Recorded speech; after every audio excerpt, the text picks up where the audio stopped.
The Metamorphosis by Franz Kafka. Chapter 1, Part 1. One morning, as Gregor Samsa was waking up from anxious dreams, he discovered that in bed he had been changed into a monstrous, verminous bug.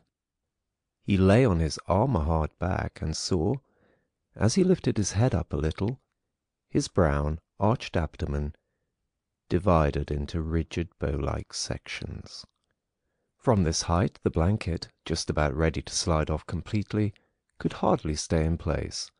His numerous legs, pitifully thin in comparison to the rest of his circumference, flickered helplessly before his eyes. "What's happened to me?" he thought. It was no dream. His room, a proper room for a human being, only somewhat too small, lay quietly between the four well-known walls. Above the table, on which an unpacked collection of sample cloth goods was spread out — Samsa was a travelling salesman — hung the picture which he had cut out of an illustrated magazine a little while ago, and set in a pretty gilt frame. It was a picture of a woman with a fur hat and a fur boa. She sat erect there, lifting up in the direction of the viewer a solid fur muff, into which her entire forearm had disappeared. Gregor's glance turned to the window. The dreary weather, the raindrops were falling audibly down on the metal window ledge, made him quite melancholy. "Why don't I keep sleeping for a little while longer and forget all this foolishness?" he thought. But this was entirely impractical, for he was used to sleeping on his right side, and in his present state he couldn't get himself into this position. No matter how hard he threw himself onto his right side, he always rolled again onto his back. He must have tried it 100 times, closing his eyes so that he would not have to see the wriggling legs, and gave up only when he began to feel a light, dull pain in his side, which he had never felt before. "Oh God," he thought, "what a demanding job I've chosen, day in, day out on the road. The stresses of selling are much greater than the work going on at head office, and, in addition to that, I have to cope with the problems of travelling, the worries about train connections, irregular bad food, temporary and constantly changing human relationships, which never come from the heart. To hell with it all!" He felt a slight itching on the top of his abdomen. He slowly pushed himself on his back closer to the bedpost, so that he could lift his head more easily, found the itchy part, which was entirely covered with small white spots. He did not know what to make of them, and wanted to feel the place with a leg. But he retracted it immediately, for the contact felt like a cold shower all over him. He slid back again into his earlier position. "This getting up early," he thought, "makes a man quite idiotic. A man must have his sleep. Other travelling salesmen live like harem women. For instance, when I come back to the inn during the course of the morning to write up the necessary orders, these gentlemen are just sitting down to breakfast. If I were to try that with my boss, I'd be thrown out on the spot. Still, who knows whether that mightn't be really good for me? If I didn't hold back, for my parents' sake, I'd have quit ages ago. I would have gone to the boss and told him just what I think from the bottom of my heart. He would have fallen right off his desk. How weird it is to sit up at that desk and talk down to the employee from way up there. The boss has trouble hearing, so the employee has to step up quite close to him. Anyway, I haven't completely given up that hope yet. Once I've got together the money to pay off my parents' debt to him — that should take another 5 or 6 years — I'll do it for sure. Then I'll make the big break. In any case, right now I have to get up. My train leaves at 5 o'clock. He looked over at the alarm clock ticking away by the chest of drawers. Good God, he thought. It was 6:30 and the hands were going quietly on. It was past the half hour, already nearly 1:45. Could the alarm have failed to ring? One saw from the bed that it was properly set for 4 o'clock. Certainly it had rung. Yes, but was it possible to sleep through that noise, which made the furniture shake? Now, it's true, he'd not slept quietly, but evidently he'd slept all the more deeply. Still, what should he do now? The next train left at 7 o'clock. To catch that one, he would have to go in a mad rush. The sample collection wasn't packed up yet, and he really didn't feel particularly fresh and active.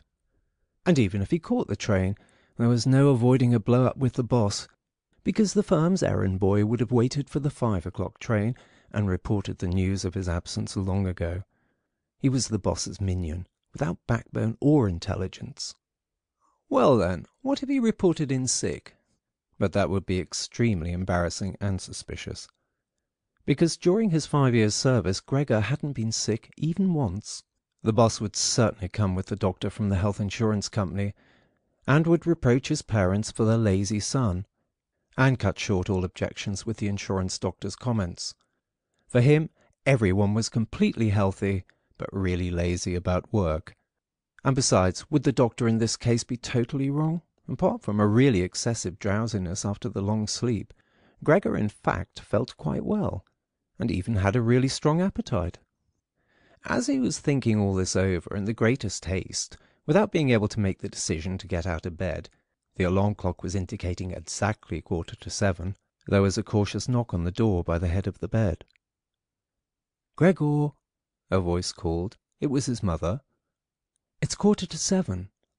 Don't you want to be on your way?" The soft voice. Gregor was startled when he heard his voice answering. It was clearly and unmistakably his earlier voice, but in it was intermingled, as if from below, an irrepressibly painful squeaking, which left the words positively distinct only in the first moment, and distorted them in the reverberation, so that one didn't know if one had heard correctly. Gregor wanted to answer in detail and explain everything, but in these circumstances he confined himself to saying, "Yes? Yes. Thank you, Mother. I'm getting up right away." Because of the wooden door, the change in Gregor's voice was not really noticeable outside, so his mother calmed down with this explanation and shuffled off. However, as a result of the short conversation, the other family members became aware that Gregor was unexpectedly still at home, and already his father was knocking on one side door, weakly but with his fist. "Gregor? Gregor!" he called out. "What's going on?" And after a short while he urged him on again in a deeper voice. "Gregor! Gregor!" At the other side door, however, his sister knocked lightly. "Gregor, are you all right? Do you need anything?" Gregor directed answers in both directions. "I'll be ready right away." He made an effort with the most careful articulation, and by inserting long pauses between the individual words to remove everything remarkable from his voice. His father turned back to his breakfast. However, the sister whispered, "Gregor, open the door, I beg you." Gregor had no intention of opening the door, but congratulated himself on his precaution, acquired from travelling, of locking all doors during the night, even at home. First, he wanted to stand up quietly and undisturbed, get dressed, above all have breakfast, and only then consider further action, for he noticed this clearly. By thinking things over in bed, he would not reach a reasonable conclusion. He remembered that he had already often felt a like pain or other in bed, perhaps the result of an awkward lying position, which later turned out to be purely imaginary when he stood up, and he was eager to see how his present fantasies would gradually dissipate. That the change in his voice was nothing other than the onset of a real chill, an occupational illness of commercial travellers, of that he had not the slightest doubt. It was very easy to throw aside the blanket. He needed only to push himself up a little, and it fell by itself. But to continue was difficult, particularly because he was so unusually wide. He needed arms and hands to push himself upright. Instead of these, however, he had only many small limbs which were incessantly moving with very different motions, and which, in addition, he was unable to control. If he wanted to bend one of them, then it was the first to extend itself, and if he finally succeeded doing what he wanted with this limb, in the meantime all the others, as if left free, moved around in an excessively painful agitation. "But I must not stay in bed uselessly," said Gregor to himself. At first he wanted to get out of bed with the lower part of his body, But this lower part, which, by the way, he had not yet looked at, and which he also couldn't picture clearly, proved itself too difficult to move. The attempt went so slowly. When, having become almost frantic, he finally hurled himself forward with all his force and without thinking, he chose his direction incorrectly, and he hit the lower bedpost hard. The violent pain he felt revealed to him that the lower part of his body was, at the moment, probably the most sensitive. Thus, he tried to get his upper body out of the bed first, and turned his head carefully toward the edge of the bed. He managed to do this easily, and, in spite of its width and weight, his body mass at last slowly followed the turning of his head. But as he finally raised his head outside the bed in the open air, he became anxious about moving forward any further in this manner, for if he allowed himself eventually to fall by this process, it would take a miracle to prevent his head from getting injured. And at all costs, he must not lose consciousness right now. He preferred to remain in bed. However, after a similar effort, while he lay there again, sighing as before, and once again saw his small limbs fighting one another, if anything worse than earlier, and didn't see any chance of imposing quiet and order on this arbitrary movement, he told himself again that he couldn't possibly remain in bed, and that it might be the most reasonable thing to sacrifice everything if there was even the slightest hope of getting himself out of bed in the process. At the same moment, however, he didn't forget to remind himself from time to time of the fact that calm, indeed the calmest, reflection might be better than the most confused decisions. At such moments he directed his gaze as precisely as he could toward the window, but unfortunately there was little confident cheer to be had from a glance at the morning mist, which concealed even the other side of the narrow street. "It's already 7 o'clock," he told himself at the latest striking of the alarm clock. "Already 7 o'clock, and still such a fog." And for a while he lay quietly with weak breathing, as if perhaps waiting for normal and natural conditions to re-emerge out of the complete stillness. But then he said to himself, "Before it strikes 7:15, whatever happens, I must be completely out of bed. Besides, by then someone from the office will arrive to inquire about me, because the office will open before 7 o'clock. And he made an effort then to rock his entire body length out of the bed with a uniform motion. If he let himself fall out of bed in this way, his head, which in the course of the fall he intended to lift up sharply, would probably remain uninjured. His back seemed to be hard. Nothing would really happen to that as a result of the fall. His greatest reservation was a worry about the loud noise which the fall must create, and which presumably would arouse, if not fright, then at least concern, on the other side of all the doors. However, it had to be tried. As Gregor was in the process of lifting himself half out of bed, the new method was more of a game than an effort. He needed only to rock with a constant rhythm. It struck him how easily all this would be if someone were to come to his aid. 2 strong people, he thought of his father and the servant girl, would have been quite sufficient. They would have only had to push their arms under his arched back to get him out of the bed, to bend down with their load, and then merely to exercise patience and care that he completed the flip onto the floor, where his diminutive legs would then, he hoped, acquire a purpose. Now, quite apart from the fact that the doors were locked, should he really call out for help? In spite of all his distress, he was unable to suppress a smile at this idea. He had already got to the point where, by rocking more strongly, he maintained his equilibrium with difficulty, and very soon he would finally have to decide, for in 5 minutes it would be 7:15. Then there was a ring at the door of the apartment. "That's someone from the office," he told himself, and he almost froze while his small limbs only danced around all the faster. For one moment, everything remained still. "They aren't opening," Gregor said to himself, caught up in some absurd hope. But of course then, as usual, the servant girl from her firm tread went to the door and opened it. Gregor needed to hear only the first word of the visitor's greeting to recognize immediately who it was. The manager himself. Why was Gregor the only one condemned to work in a firm where, at the slightest lapse, someone immediately attracted the greatest suspicion. Were all the employees then collectively, one and all, scoundrels? Among them was there then no truly devoted person who, if he failed to use just a couple of hours in the morning for office work, would become abnormal from pangs of conscience and really be in no state to get out of bed? Was it really not enough to let an apprentice make inquiries, if such questioning was even necessary? Must the manager himself come, and in the process must it be demonstrated to the entire innocent family that the investigation of this suspicious circumstance could be entrusted only to the intelligence of a manager?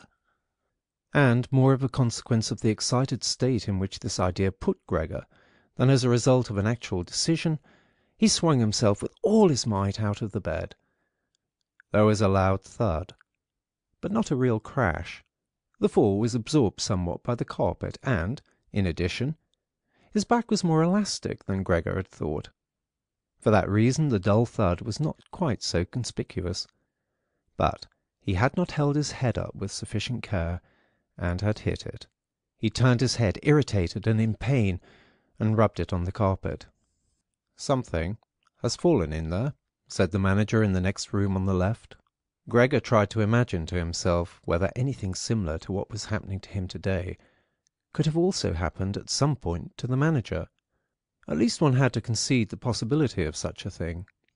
However, as if to give a rough answer to this question, the manager now, with a squeak of his polished boots, took a few determined steps in the next room. From the neighbouring room on the right, the sister was whispering to inform Gregor. "Gregor, the manager is here." "I know," said Gregor to himself, but he did not dare make his voice loud enough so that his sister could hear. "Gregor," his father now said from the neighbouring room on the left, "Mr. Manager has come and is asking why you have not left on the early train. We don't know what we should tell him. Besides, he also wants to speak to you personally. So please open the door. He will be good enough to forgive the mess in your room." In the middle of all this the manager called out in a friendly way, "Good morning, Mr. Samsa." "He is not well," said his mother to the manager, while his father was still talking at the door. "He is not well, believe me, Mr. Manager. Otherwise how would Gregor miss a train? The young man has nothing in his head except business. I'm almost angry that he never goes out at night. Right now he's been in the city 8 days, but he's been at home every evening. He sits here with us at the table and reads the newspaper quietly, or studies his travel schedules. It's quite a diversion for him to busy himself with fretwork. For instance, he cut out a small frame over the course of 2 or 3 evenings. You'd be amazed how pretty it is. It's hanging right inside the room. You'll see it immediately, as soon as Gregor opens the door.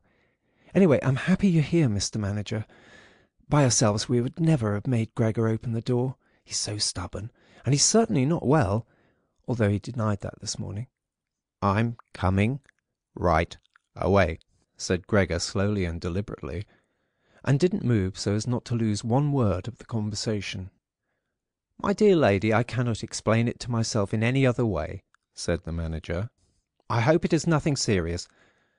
On the other hand, I must also say we business people, luckily or unluckily, however one looks at it, very often simply have to overcome a slight indisposition for business reasons."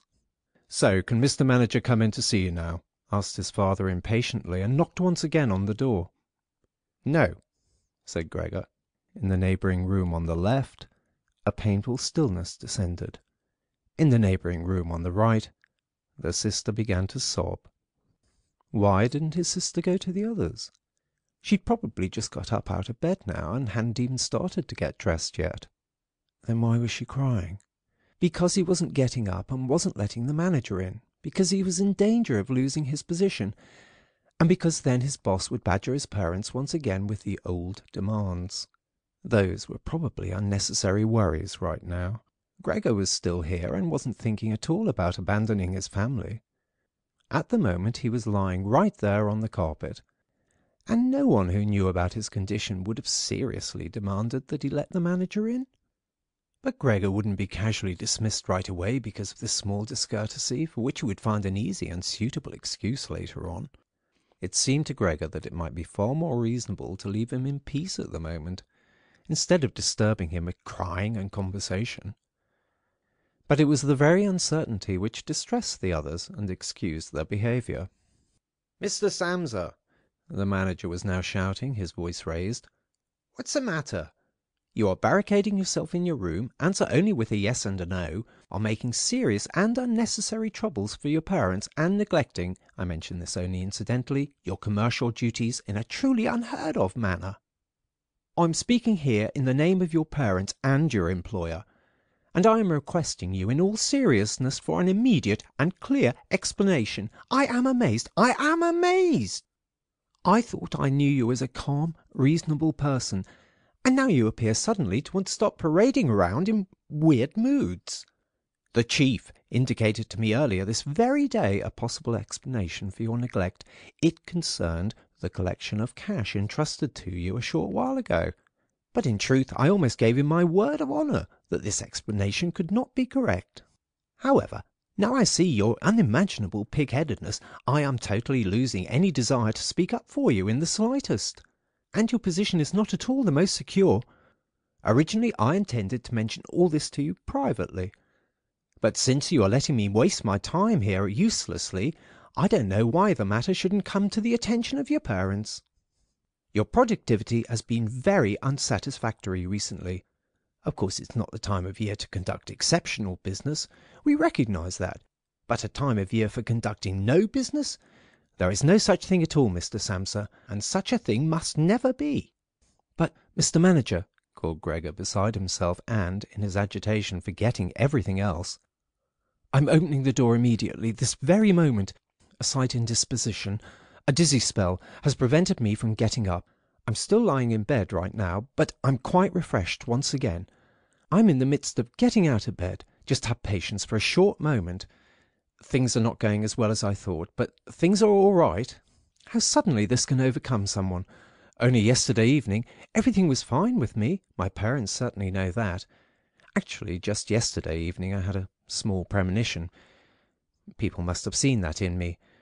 Why have I not reported that to the office? But people always think that they'll get over sickness without having to stay at home. Mr. Manager, take it easy on my parents. There is really no basis for the criticisms which you're now making against me, and really nobody has said a word to me about that. Perhaps you have not read the latest orders which I shipped. Besides, now I am setting out on my trip on the 8 o'clock train.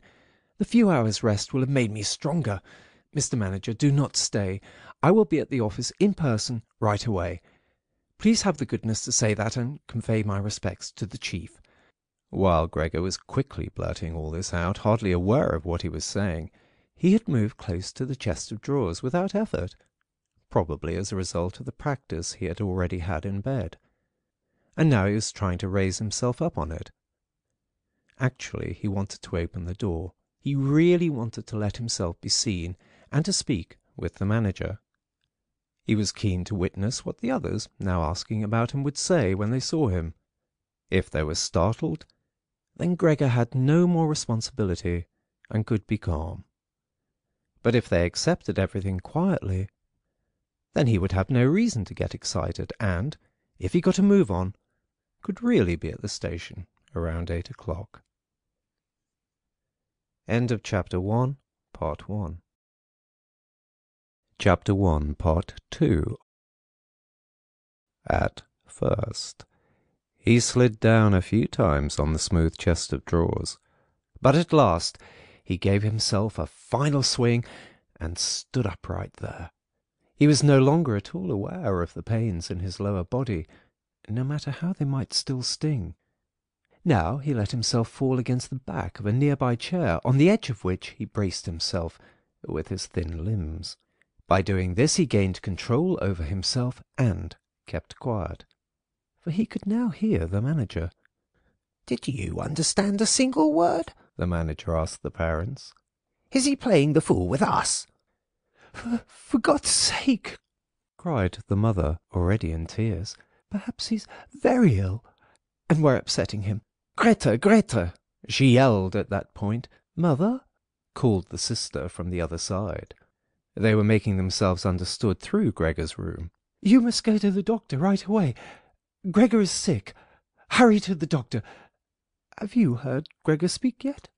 "That was an animal's voice," said the manager remarkably quietly in comparison to the mother's cries. "Anna! Anna!" yelled the father through the hall into the kitchen, clapping his hands. "Fetch a locksmith right away." The two young women were already running through the hall with swishing skirts. How had his sister dressed herself so quickly and yanked open the doors of the apartment? One couldn't hear the doors closing at all. They probably had left them open, as is customary in an apartment where a huge misfortune has taken place. However, Gregor had become much calmer. All right, people did not understand his words any more, although they seemed clear enough to him, clearer than previously, perhaps because his ears had gotten used to them. But at least people now thought that things were not all right with him, and were prepared to help him. The confidence and assurance with which the first arrangements had been carried out made him feel good. He felt himself included once again in the circle of humanity, and was expecting from both the doctor and the locksmith, without differentiating between them with any real precision, splendid and surprising results. In order to get as clear a voice as possible for the critical conversation which was imminent, he coughed a little, and certainly took the trouble to do this in a really subdued way, since it was possible that even this noise sounded like something different from a human cough. He no longer trusted himself to decide any more. Meanwhile, in the next room it had become really quiet. Perhaps his parents were sitting with the manager at the table, whispering. Perhaps they were leaning against the door, listening.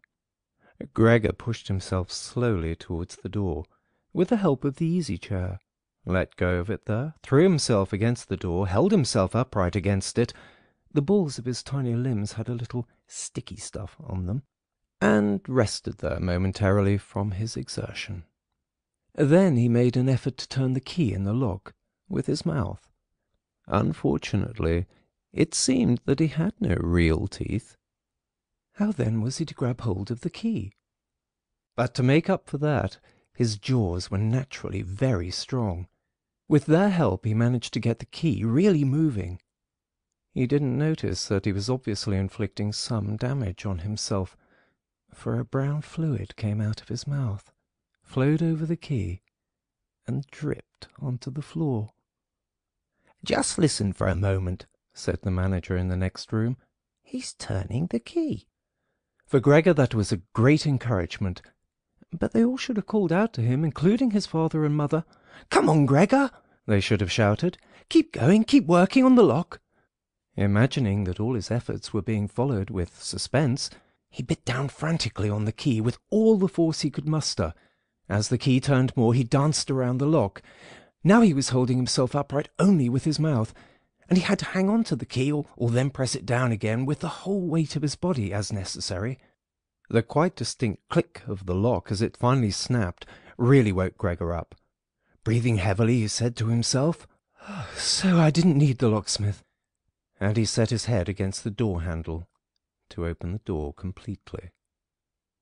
Because he had to open the door in this way, it was already open very wide, without him yet being really visible. He first had to turn himself slowly around the edge of the door, very carefully, of course, if he didn't want to fall awkwardly on his back right at the entrance into the room.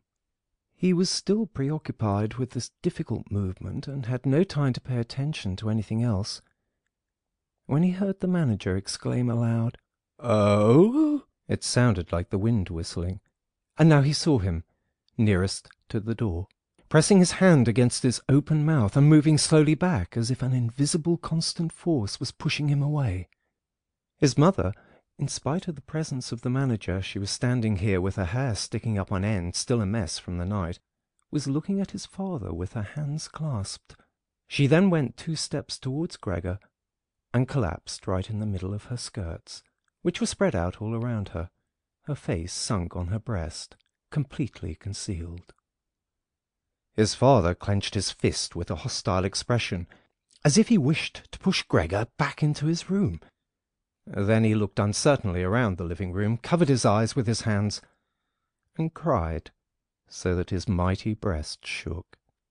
At this point Gregor did not take one step into the room, but leaned his body from the inside against the firmly bolted wing of the door, so that only half his body was visible, as well as his head, tilted sideways, with which he peeped over at the others. Meanwhile it had become much brighter. Standing out clearly from the other side of the street was a part of the endless grey-black house situated opposite. It was a hospital, with its severe regular windows breaking up the facade. The rain was still coming down, but only in large individual drops, visibly and firmly thrown down one by one onto the ground. The breakfast dishes were standing piled around on the table, because for his father breakfast was the most important meal of the day, which he prolonged for hours by reading various newspapers. Directly across on the opposite wall hung a photograph of Gregor from the time of his military service. It was a picture of him as a lieutenant, as he, smiling and worry-free, with his hand on his sword, demanded respect for his bearing and uniform. The door to the hall was ajar, and since the door to the apartment was also open, one could see out into the landing of the apartment and the start of the staircase going down. "Now," said Gregor, well aware that he was the only one who had kept his composure, "I'll get dressed right away, pack up the collection of samples, and set off. You'll allow me to set out on my way, will you not? You see, Mr. Manager, I am not pig-headed, and I am happy to work. Travelling is exhausting, but I couldn't live without it." "Where are you going, Mr. Manager?" "To the office. Really? Will you report everything truthfully? A person can be incapable of work momentarily, but that's precisely the best time to remember the earlier achievements, and to consider that later, after the obstacles have been shoved aside, the person will work all the more eagerly and intensely. I am really so indebted to Mr. Chief. You know that perfectly well. On the other hand, I am concerned about my parents and my sister. I'm in a fix, but I'll work myself out of it again. Don't make things more difficult for me than they already are. Speak up on my behalf in the office. People don't like travelling salesmen. I know that. People think they earn pots of money and thus lead a fine life. People don't even have a special reason to think through this judgment more clearly. But you, Mr. Manager, you have a better perspective on what's involved than other people. Even, I tell you in total confidence, a better perspective than Mr. Chairman himself, who, in his capacity as the employer, may let his judgment make casual mistakes at the expense of an employee. You also know well enough that the travelling salesman who is outside the office almost the entire year can become so easily a victim of gossip, coincidences, and groundless complaints, against which it's impossible for him to defend himself, since for the most part he doesn't hear about them at all, and only then, when he's exhausted after finishing a trip and at home, gets to feel in his own body the nasty consequences, which can't be thoroughly explored back to their origins. Mr. Manager, don't leave without speaking a word, telling me that you'll at least concede that I'm a little in the right." But at Gregor's first words the manager had already turned away, and now he looked back at Gregor over his twitching shoulders with pursed lips. During Gregor's speech he was not still for a moment, but kept moving away towards the door, without taking his eyes off Gregor, but really gradually, as if there was a secret ban on leaving the room. He was already in the hall, and, given the sudden movement with which he finally pulled his foot out of the living room, one could have believed that he had just burned the sole of his foot. In the hall, however, he stretched his right hand out, away from his body, towards the staircase, as if some truly supernatural relief was waiting for him there. Gregor realized that he must not, under any circumstances, allow the manager to go away in this frame of mind, especially if his position in the firm was not to be placed in the greatest danger. His parents did not understand all this very well. Over the long years they had developed the conviction that Gregor was set up for life in his firm, and, in addition, they had so much to do nowadays with their present troubles that all foresight was foreign to them. But Gregor had this foresight. The manager must be held back, calmed down, convinced, and finally won over. The future of Gregor and his family really depended on it. If only his sister had been there. She was clever, She had already cried while Gregor was still lying on his back, and the manager, this friend of the lady's, would certainly let himself be guided by her. She would have closed the door to the apartment and talked him out of his fright in the hall, but the sister was not even there. Gregor must deal with it himself. Without thinking that as yet he didn't know anything about his present ability to move, and that his speech possibly, indeed probably, had once again not been understood, he left the wing of the door, pushed himself through the opening, and wanted to go over to the manager, who was already holding tight onto the handrail with both hands on the landing, in a ridiculous way. But as he looked for something to hold on to, with a small scream, Gregor immediately fell down onto his numerous little legs. Scarcely had this happened when he felt for the first time that morning a general physical well-being. The small limbs had firm floor under them. They obeyed perfectly, as he noticed to his joy, and strove to carry him forward in the direction he wanted. Right away he believed that the final amelioration of all his suffering was immediately at hand. But at the very moment when he lay on the floor, rocking in a restrained manner quite close and directly across from his mother, who had apparently totally sunk into herself, she suddenly sprang right up with her arms spread far apart and her fingers extended, and cried out, "Help! For God's sake, help!" She held her head bowed down as if she wanted to view Gregor better, but ran senselessly back, contradicting that gesture, forgetting that behind her stood the table with all the dishes on it. When she reached the table, she sat down heavily on it, as if absent-mindedly, and did not appear to notice at all that next to her coffee was pouring onto the carpet in full stream from the large overturned container. "Mother, mother," said Gregor quietly, and looked over towards her. The manager momentarily had disappeared completely from his mind. At the sight of the flowing coffee, Gregor couldn't stop himself snapping his jaws in the air a few times. At that his mother screamed all over again, hurried from the table, and collapsed into the arms of his father, who was rushing towards her. But Gregor had no time right now for his parents. The manager was already on the staircase, his chin level with the banister. The manager looked back for the last time. Gregor took an initial movement to catch up with him if possible, but the manager must have suspected something, because he made a leap down over a few stairs and disappeared, still shouting, "Ha!" The sound echoed throughout the entire stairwell.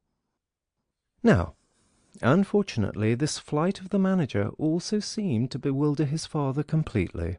Earlier he had been relatively calm, for instead of running after the manager himself, or at least not hindering Gregor from his pursuit, with his right hand he grabbed hold of the manager's cane, which he had left behind with his hat and overcoat on a chair.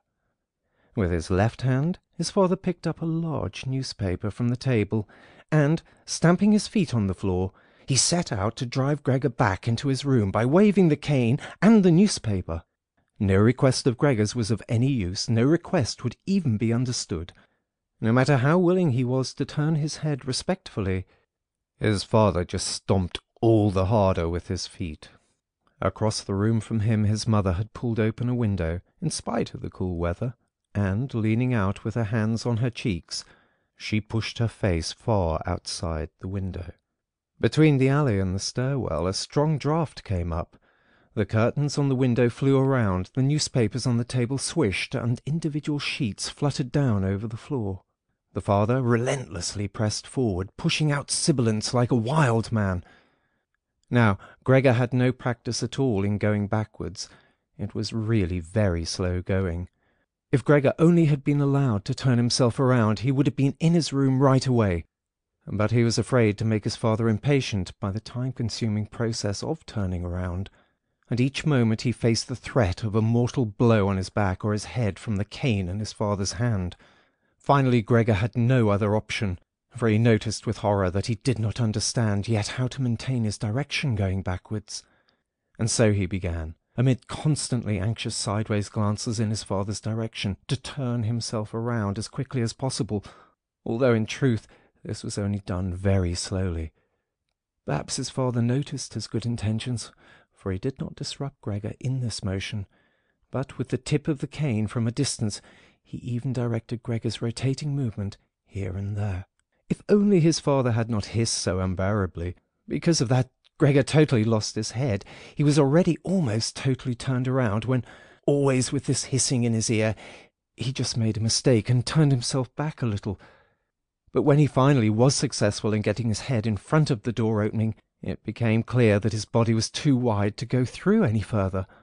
Naturally, his father, in his present mental state, had no idea of opening the other wing of the door a bit to create a suitable passage for Gregor to get through.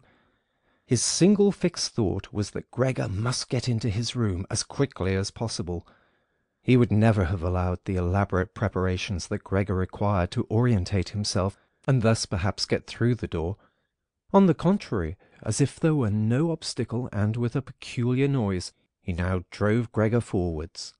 Behind Gregor the sound at this point was no longer like the voice of only a single father. Now it was really no longer a joke, and Gregor forced himself, come what might, into the door. One side of his body was lifted up. He lay at an angle in the door opening. His one flank was sore with scraping. On the white door ugly blotches were left. Soon he was stuck fast, and would not have been able to move any more on his own. The tiny legs on one side hung twitching in the air above, and the ones on the other side were pushed painfully into the floor. Then his father gave him one really strong, liberating push from behind, and he scurried, bleeding severely, far into the interior of his room. The door was slammed shut with the cane, and finally it was quiet. End of Chapter 1. Chapter 2, Part 1. Gregor first woke up from his heavy, swoon-like sleep in the evening twilight. He would certainly have woken up soon afterwards without any disturbance, for he felt himself sufficiently rested and wide awake, although it appeared to him as if a hurried step and a cautious closing of the door to the hall had aroused him.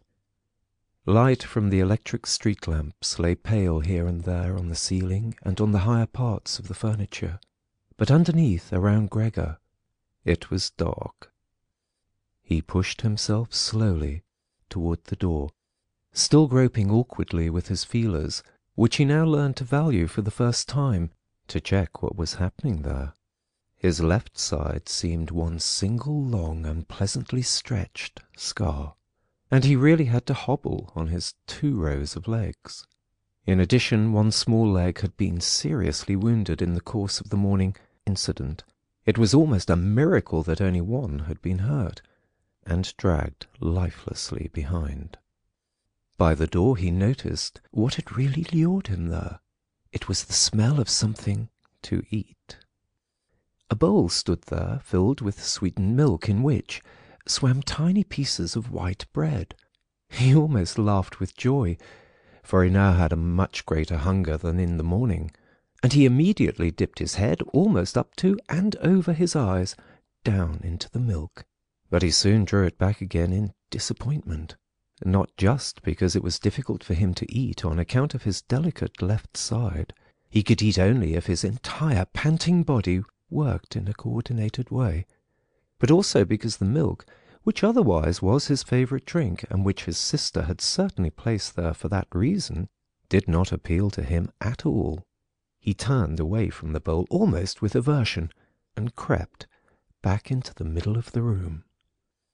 In the living room, as Gregor saw through the crack in the door, the gas was lit. But where on other occasions at this time of day his father was accustomed to read the afternoon newspaper in a loud voice to his mother, and sometimes also to his sister, at the moment no sound was audible. Now, perhaps this reading aloud, about which his sister had always spoken and written to him, had recently fallen out of the general routine, but it was so still all around, in spite of the fact that the apartment was certainly not empty. What a quiet life the family leads, said Gregor to himself, and as he stared fixedly out in front of him into the darkness, he felt a great pride that he had been able to provide such a life in a beautiful apartment like this for his parents and his sister. But how would things go if now all tranquillity, all prosperity, all contentment should come to a horrible end? In order not to lose himself in such thoughts, Gregor preferred to set himself moving. so he moved up and down in his room. Once, during the long evening, one side door and then the other door was opened, just a tiny crack, and quickly closed again. Someone presumably needed to come in, but had then thought better of it. Gregor immediately took up a position by the living-room door, determined to bring in the hesitant visitor somehow or other, or at least to find out who it might be. But now the door was not opened any more, and Gregor waited in vain. Earlier, when the door had been barred, they had all wanted to come in to him.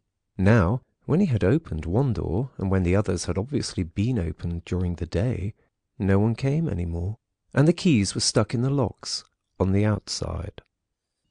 The light in the living-room was turned off only late at night, and now it was easy to establish that his parents and his sister had stayed awake all this time, for one could hear clearly as all three moved away on tiptoe. Now it was certain that no one would come into Gregor any more until the morning. Thus he had a long time to think, undisturbed, about how he should reorganize his life from scratch. But the high, open room in which he was compelled to lie flat on the floor made him anxious, without his being able to figure out the reason, for he had lived in the room for 5 years. With a half-unconscious turn, and not without a slight shame, he scurried under the couch, where, in spite of the fact that his back was a little cramped, and he could no longer lift up his head, he felt very comfortable, and was sorry only that his body was too wide to fit completely under it.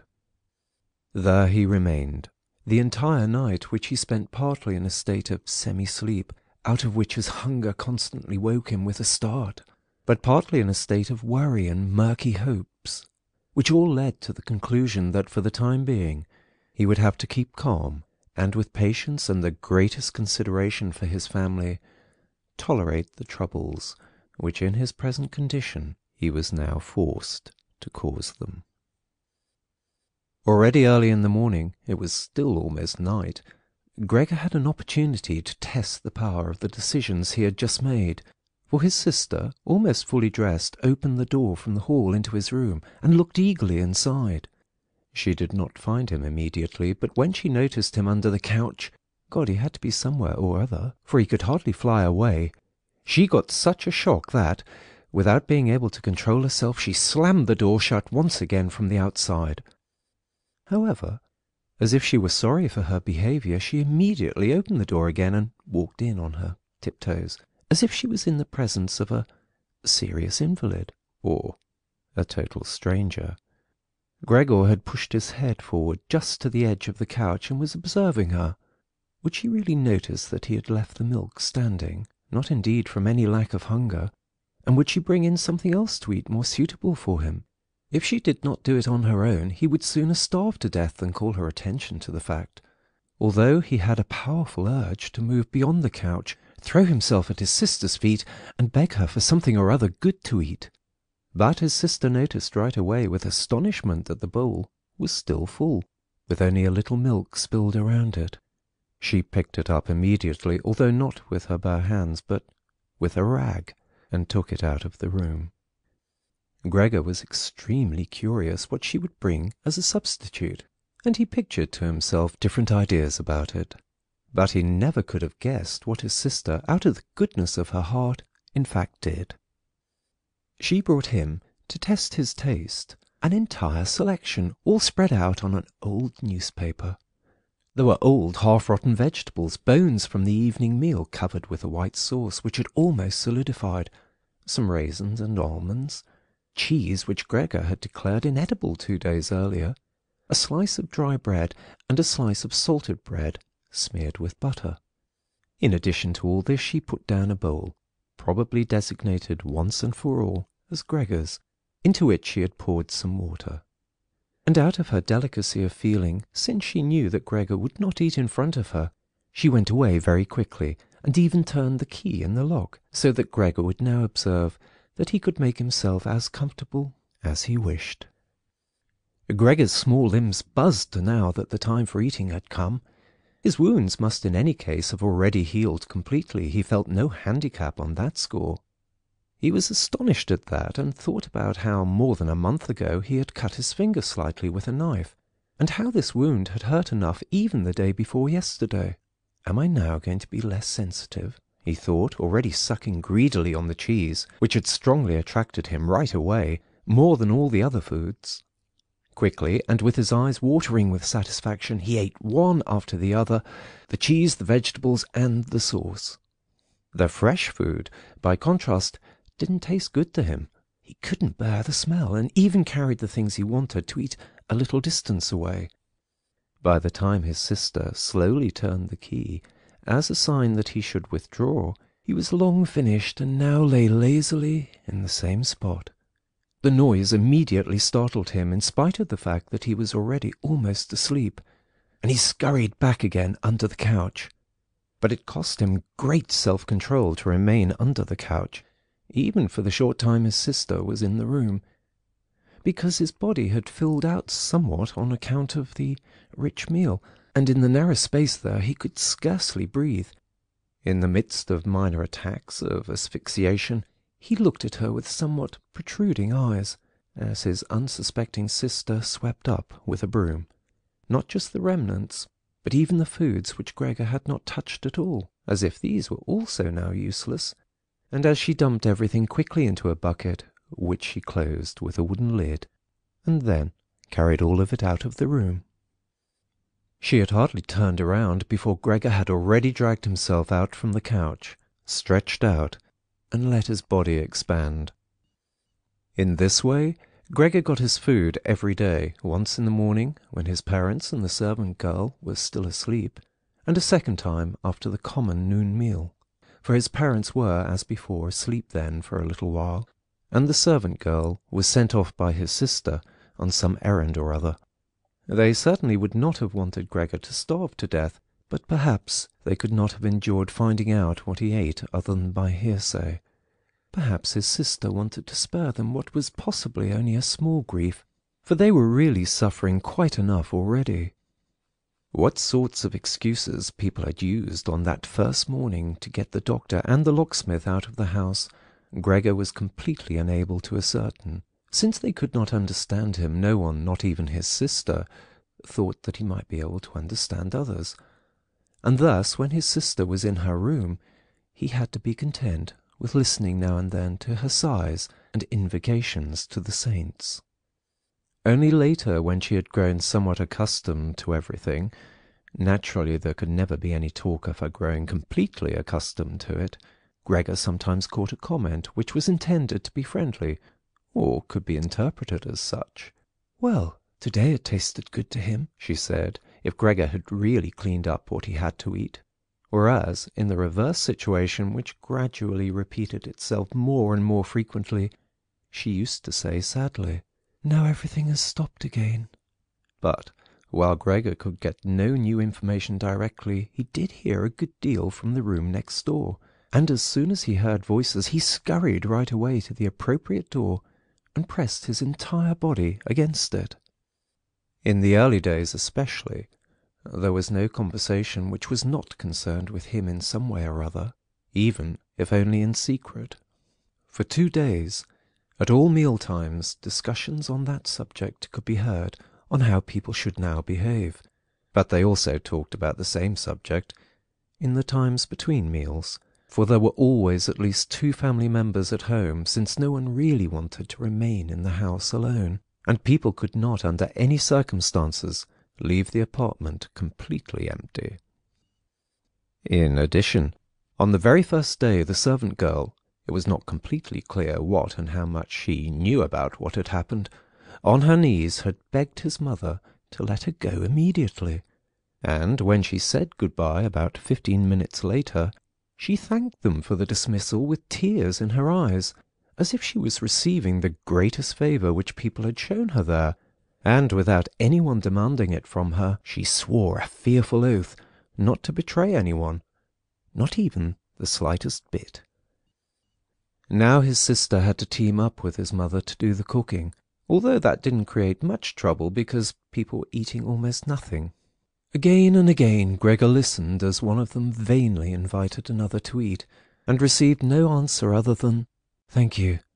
I've had enough." Or something like that. And perhaps they had stopped having anything to drink, too.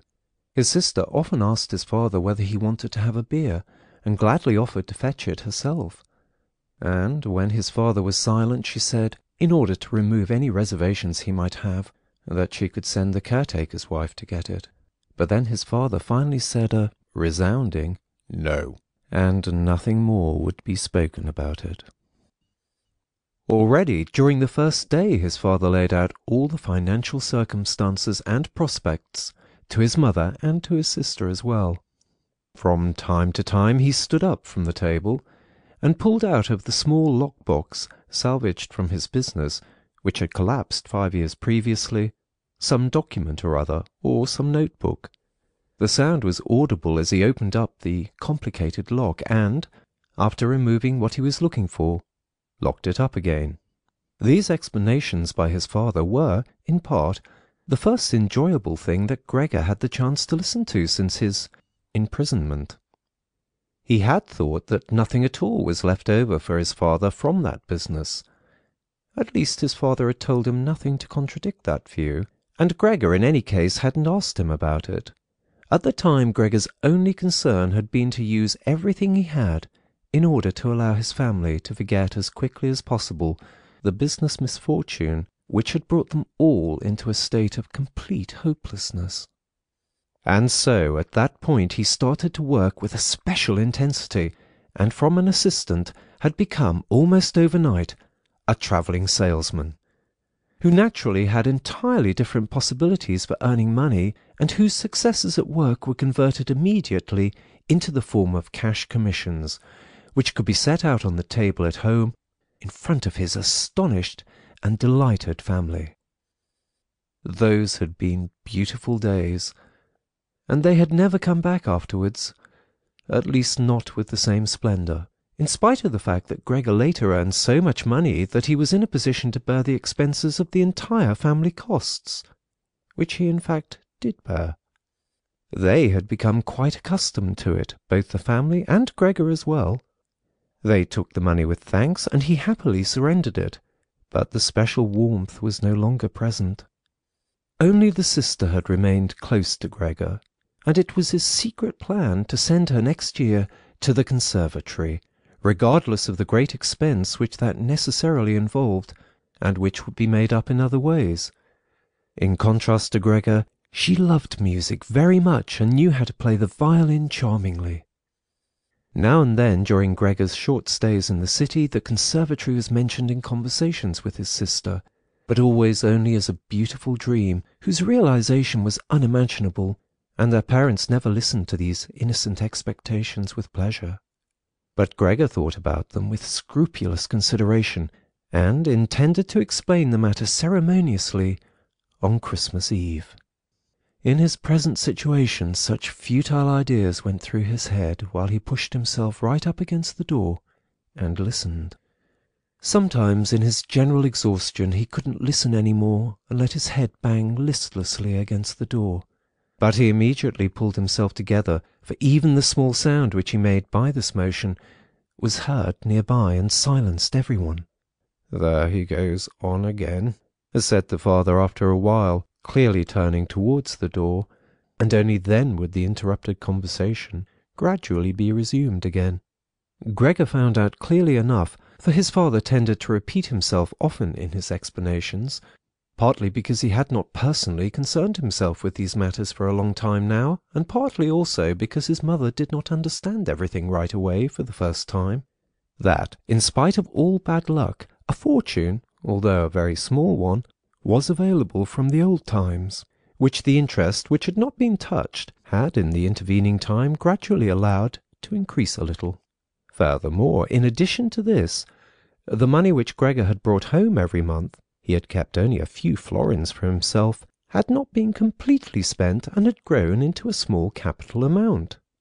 Gregor, behind his door, nodded eagerly, rejoicing over this unanticipated foresight and frugality. True, with this excess money he could have paid off more of his father's debt to his employer, and the day on which he could be rid of this position would have been a lot closer. But now things were doubtless better the way his father had arranged them. At the moment, however, this money was not nearly sufficient to permit the family to live on the interest payments. Perhaps it would be enough to maintain the family for 1, or at most 2 years, that's all. Thus it only added up to an amount which one should not really draw upon, and which must be set aside for an emergency. But the money to live on had to be earned. Now, although his father was old, he was a healthy man who had not worked at all for 5 years, and thus could not be counted on for very much. He had in these 5 years, the first holidays of his trouble-filled but unsuccessful life, put on a good deal of fat, and thus had become really heavy. And should his old mother now perhaps work for money, a woman who suffered from asthma, for whom wandering through the apartment even now was a great strain, and who spent every second day on the sofa by the open window, labouring for breath? Should his sister earn money? A girl who was still a 17-year-old child, whose earlier lifestyle had been so delightful that it had consisted of dressing herself nicely, sleeping in late, helping around the house, taking part in a few modest enjoyments, and, above all, playing the violin. When it came to talking about this need to earn money, at first Gregor went away from the door and threw himself on the cool leather sofa beside the door, for he was quite hot from shame and sorrow. Often he lay there all night long. He didn't sleep a moment and just scratched on the leather for hours at a time. He undertook the very difficult task of shoving a chair over to the window. Then he crept up on the window-sill and, braced in the chair, leaned against the window to look out, obviously with some memory or other of the satisfaction which that used to bring him in earlier times. Actually, from day to day he perceived things with less and less clarity, even those a short distance away. The hospital across the street, the all-too-frequent sight of which he had previously cursed, was not visible at all any more, and if he had not been precisely aware that he lived in the quiet but completely urban Charlotte Street, he could have believed that from his window he was peering out at a featureless wasteland, in which the grey heaven and the grey earth had merged and were indistinguishable. His attentive sister must have observed a couple of times that the chair stood by the window. Then, after cleaning up the room, each time she pushed the chair back right against the window, and from now on she even left the inner casement open. If Gregor had only been able to speak to his sister and thank her for everything that she had to do for him, he would have tolerated her service more easily. As it was, he suffered under it. The sister admittedly sought to cover up the awkwardness of everything as much as possible, and, as time went by, she naturally got more successful at it. But with the passing of time, Gregor also came to understand everything more precisely. Even her entrance was terrible for him. As soon as she entered, she ran straight to the window without taking the time to shut the door, in spite of the fact that she was otherwise very considerate in sparing anyone the sight of Gregor's room, and yanked the window open with eager hands, as if she was almost suffocating, and remained for a while by the window, breathing deeply, even when it was still so cold. With this running and noise she frightened Gregor twice every day. The entire time he trembled under the couch, and yet he knew very well that she would certainly have spared him gladly, if it had only been possible to remain with the window closed, in a room where Gregor lived. End of Chapter 2, Part 1. Chapter 2, Part 2. On one occasion, about 1 month had already gone by since Gregor's transformation, and there was now no particular reason any more for his sister to be startled at Gregor's appearance. She arrived a little earlier than usual, and came upon Gregor as he was still looking out the window, immobile, and well positioned to frighten someone. It would not have come as a surprise to Gregor if she had not come in, since his position was preventing her from opening the window immediately. But she not only did not step inside, she even retreated and shut the door. A stranger really might have concluded from this that Gregor had been lying in wait for her and wanted to bite her.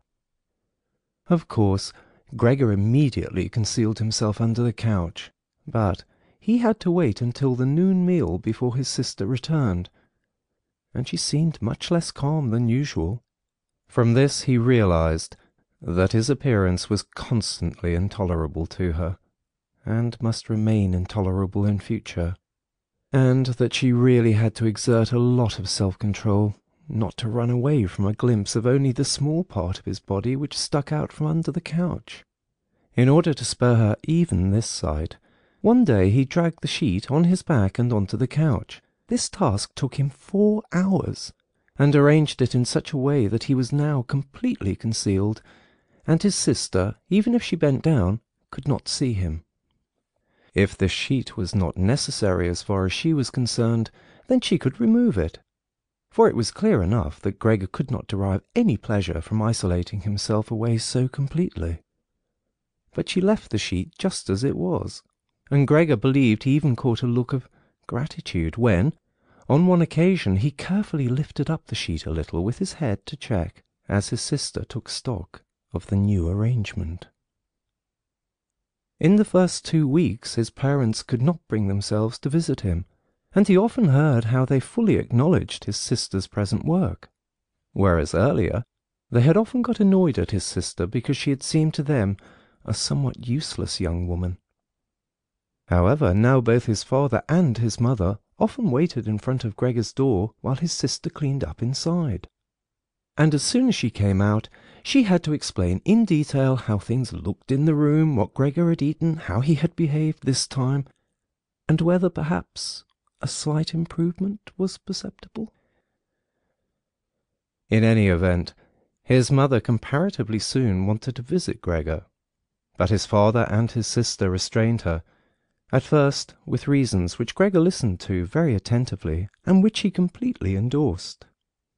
Later, however, they had to hold her back forcefully, and when she then cried, "Let me go to Gregor, he's my unlucky son. Don't you understand that I have to go to him?" And Gregor then thought that perhaps it would be a good thing if his mother came in, not every day, of course, but maybe once a week.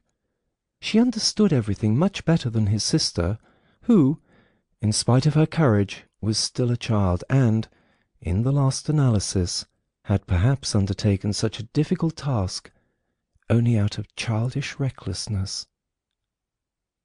Gregor's wish to see his mother was soon realized. While during the day Gregor, out of consideration for his parents, did not want to show himself by the window, he couldn't crawl around very much on the few square meters of the floor. He found it difficult to bear lying quietly during the night, and soon eating no longer gave him the slightest pleasure. So, for diversion, he acquired the habit of crawling back and forth across the walls and ceiling. He was especially fond of hanging from the ceiling. The experience was quite different from lying on the floor. It was easier to breathe. A slight vibration went through his body, and in the midst of the almost happy amusement which Gregor found up there, it could happen that, to his own surprise, he let go and hit the floor. However, now he naturally controlled his body quite differently, and he did not injure himself in such a great fall. His sister noticed immediately the new amusement which Gregor had found for himself, for as he crept around he left behind here and there traces of his sticky stuff. And so she got the idea of making Gregor's creeping around as easy as possible, and thus of removing the furniture which got in the way, especially the chest of drawers and the writing desk. But she was in no position to do this by herself. She did not dare to ask her father to help, and the servant girl would certainly not have assisted her, for although this girl, about 16 years old, had courageously remained since the dismissal of the previous cook, she had begged for the privilege of being allowed to stay permanently confined to the kitchen, and of having to open the door only in answer to a special summons. Thus his sister had no other choice but to involve his mother while his father was absent. His mother approached Gregor's room with cries of excited joy, but she fell silent at the door. Of course, his sister first checked whether everything in the room was in order. Only then did she let her mother walk in. In great haste, Gregor had drawn the sheet down even further and wrinkled it more. The whole thing really looked just like a coverlet thrown carelessly over the couch. On this occasion Gregor held back from spying out from under the sheet. Thus he refrained from looking at his mother this time, and was just happy that she had come. "Come on, he's not visible," said his sister, and evidently led his mother by the hand. Now Gregor listened as these two weak women shifted the still heavy old chest of drawers from its position, and as his sister constantly took on herself the greater part of the work, without listening to the warnings of his mother, who was afraid that she would strain herself. The work lasted a long time. After about a quarter of an hour had already gone by, his mother said it would be better if they left the chest of drawers where it was, because, in the first place, it was too heavy, they would not be finished before his father's arrival, and leaving the chest of drawers in the middle of the room would block all Gregor's pathways, but, in the second place, they could not be certain that Gregor would be pleased with the removal of the furniture. To her the reverse seemed to be true. The sight of the empty walls pierced her right to the heart, and why should Gregor not feel the same, since he had been accustomed to the room furnishings for a long time, and in an empty room would feel himself abandoned? And it is not the case, his mother concluded very quietly, almost whispering, as if she wished to prevent Gregor, whose exact location she really didn't know, from hearing even the sound of her voice, for she was convinced that he did not understand her words. And isn't it a fact that by removing the furniture we're showing that we're giving up all hope of any improvement, and are leaving him to his own resources without any consideration? I think it would be best if we tried to keep the room exactly in the condition it was in before, so that when Gregor returns to us, he finds everything unchanged and can forget the intervening time all the more easily." As he heard his mother's words, Gregor realized that the lack of all immediate human contact, together with the monotonous life surrounded by the family over the course of these 2 months, must have confused his understanding, because otherwise he couldn't explain to himself how he, in all seriousness, could have been so keen to have his room emptied. Was he really eager to let the warm room, comfortably furnished with pieces he had inherited, be turned into a cavern in which he would, of course, then be able to crawl about in all directions without disturbance, but at the same time with a quick and complete forgetting of his human past as well? Was he then at this point already on the verge of forgetting? And was it only the voice of his mother, which he had not heard for a long time, that had aroused him? Nothing was to be removed. Everything must remain. In his condition he could not function without the beneficial influences of his furniture, and if the furniture prevented him from carrying out his senseless crawling about all over the place, then there was no harm in that, but rather a great benefit. But his sister unfortunately thought otherwise. She had grown accustomed, certainly not without justification so far as the discussion of matters concerning Gregor was concerned, to act as a special expert with respect to their parents. And so now the mother's advice was, for his sister, sufficient reason to insist on the removal, not only of the chest of drawers and the writing desk, which were the only items she had thought about at first, but also of all the furniture, with the exception of the indispensable couch. Of course, it was not only childish defiance and her recent very unexpected and hard-won self-confidence which led her to this demand. She had also actually observed that Gregor needed a great deal of room to creep about. The furniture, on the other hand, as far as one could see, was not of the slightest use. But perhaps the enthusiastic sensibility of young women of her age also played a role.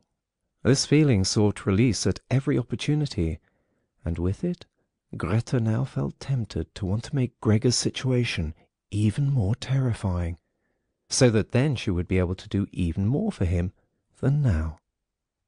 For surely no one except Greta would ever trust themselves to enter a room in which Gregor ruled the empty walls all by himself. And so she did not let herself be dissuaded from her decision by her mother, who in this room seemed uncertain of herself in her sheer agitation, and soon kept quiet, helping his sister with all her energy to get the chest of drawers out of the room. Now, Gregor could still do without the chest of drawers, if need be, but the writing desk really had to stay.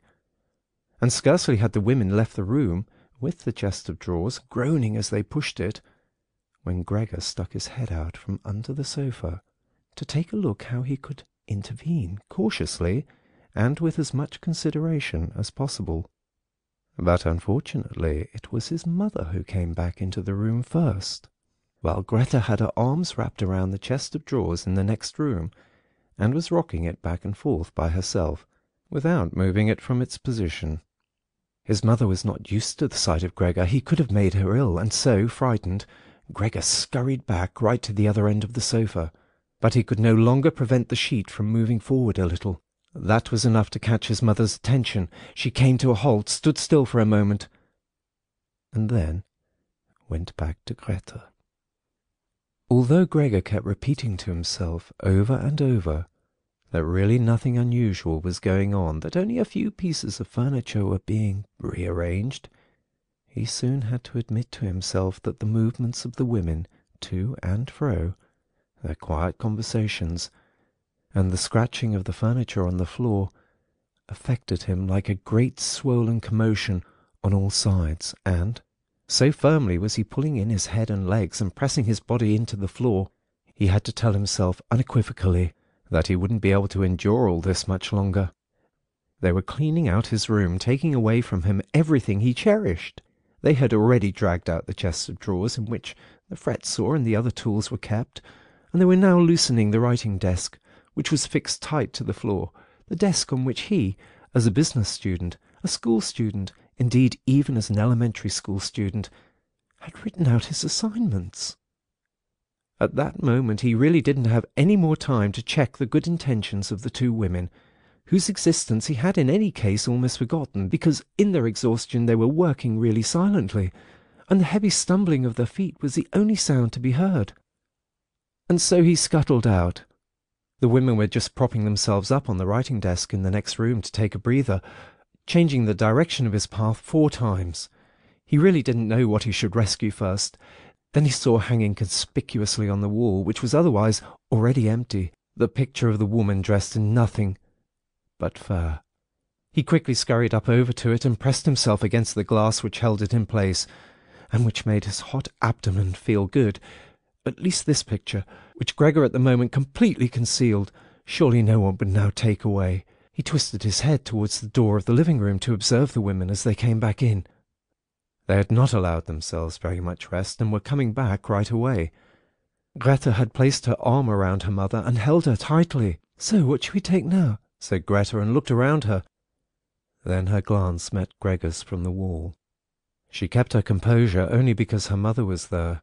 She bent her face towards her mother in order to prevent her from looking around, and said, although in a trembling voice and too quickly, "Come, wouldn't it be better to go back in the living room for just another moment?" Greta's purpose was clear to Gregor. She wanted to bring his mother to a safe place, and then chase him down from the wall. Well, let her just try it. He squatted on the picture and did not hand it over. He would sooner spring into Greta's face. But Greta's words had immediately made the mother very uneasy.